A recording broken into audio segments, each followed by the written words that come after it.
একটু বিরক্ত লাগে। আপনারা সেটা প্রত্যেকে আমাদের সাথে কোনো অংশ নিতে এসেছেন, এই জন্য আপনাদেরকে ধন্যবাদ জানাই এবং আজকে শ্রদ্ধা জানাচ্ছি।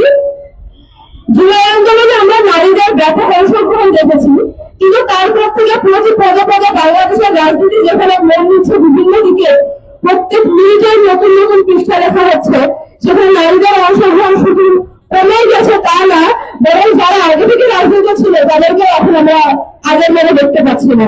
আমি নিজেই ক্যামেরার সামনে খুব কম আসি, প্রতি পদে পদে আমাকে মানুষ এই প্রশ্নটা শুনতে হয়, জুলাইয়ের নারীরা কোথায় হারিয়ে গেল।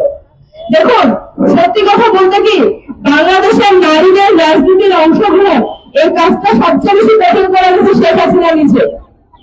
শেখ হাসিনা 16 বছর ধরে যেই লুটতরাজ, দুর্নীতি, খুন, গুম, আয়নাঘরের মতো দৃষ্টান্ত তৈরি করে গিয়েছে, তাদের বাংলাদেশের নারী পুরুষ নির্বিশেষে মানুষ নারীকে রাজনীতিতে বিশ্বাস করতে সময় নিবে। শেখ হাসিনার এই পাপের ফল আমাদের সবাইকে ভুগতে হচ্ছে, এবং এই জন্য বাংলাদেশের রাজনীতিতে যদি নারীদের অংশগ্রহণ আবার সুনিশ্চিত করতে হয় এবং সত্যিকারে বাংলাদেশের নারীদেরকে রাজনীতিতে নিয়ে আসতে হয়, সবার আগে প্রয়োজন শেখ হাসিনার বিচার নিশ্চিত। এই জন্য যতদিন না পর্যন্ত বাংলাদেশে আওয়ামী লীগ নিষিদ্ধ হবে এবং শেখ হাসিনাকে দেশে ফিরিয়ে এনে শাস্তির মুখোমুখি না করা হবে, ততদিন শুধুমাত্র নারীদের রাজনীতি না, আমি মনে করি বাংলাদেশের নতুন রাজনৈতিক বন্দোবস্ত এবং 34 পরবর্তী রাজনৈতিক নতুন রূপরেখা কোনোভাবেই যা সম্ভব না।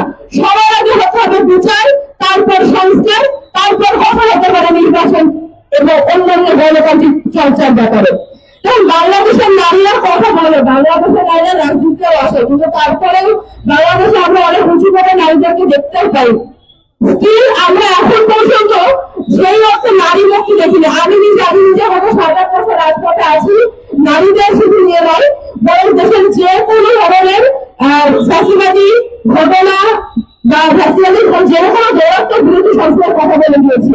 এখন পর্যন্ত আমি আমার সেই জায়গা বানাতে পারিনি, সেই জায়গা বানালে মানুষজন আমার কাজ নিয়ে কথা বলবে, আমার শরীর নিয়ে বা আমার ছবি নিয়ে বা ফেসবুকে আমি কিভাবে আসছি সেটা নিয়ে কথা বলবে না। এই অবস্থায় এখন পর্যন্ত বানাতে পারিনি। আপনি দেখুন, আমাদের বাংলাদেশের যে দুটি বৃহত্তম রাজনৈতিক দল রয়েছে তার একটি দীর্ঘদিন ধরে একা হাতে সামলিয়েছেন বেগম খালেদা জিয়া। তার মতো একটি বর্ষীয়ান রাজনীতিবিদকে এখন পর্যন্ত শুনতে হয় তার শরীর নিয়ে, তার পোশাক আশাক নিয়ে, তার চরিত্র নিয়ে, তা এগুলো নিয়ে তাকে কথা শুনতে হয়, তার রাজনৈতিক প্রোগ্রামে আলোচনা কমই হয়। তার জন্য অবস্থা হতে পারে আমরা তো রাজনীতি এখন পর্যন্ত শিশু, আমরা তো অবশ্যই এই ধরনের বুলিং এর শিকার হচ্ছি। দেখুন, বাংলাদেশের নারীরা এত উঁচু পদে থাকা সত্ত্বেও কেন এখানে বুলিং শেষ হচ্ছে না?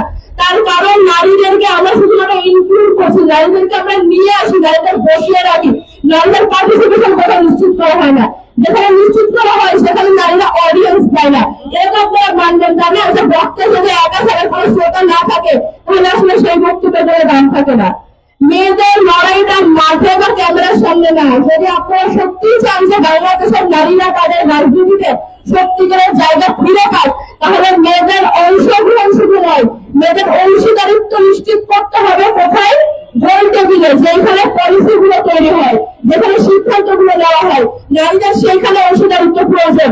নয়তো মিছিলের সামনে ব্যানার ধরার জন্য মেয়েরা মতো 50 বছর ধরে আছে এবং এভাবে যদি চলতে থাকবে তাহলে সামনে থাকবে, কিন্তু এর বাইরে মেয়েদের আর কোনো জায়গা নিশ্চিত করা সম্ভব না।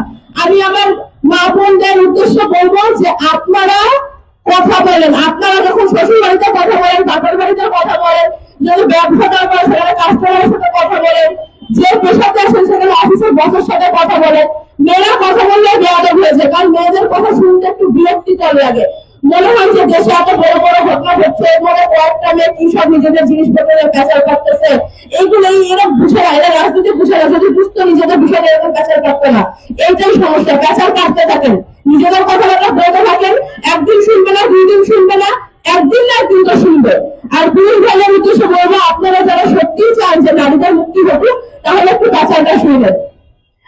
আমি আমার বক্তব্য শেষ করবো এটাই বলে যে বাংলাদেশের নারীরা আজকে যেখানে আছে আরো অনেক এগিয়ে থাকতে পারতো, যদি না শেখ হাসিনার মতো একটি কারোর সাথে বাংলাদেশে আবেদন থাকতো।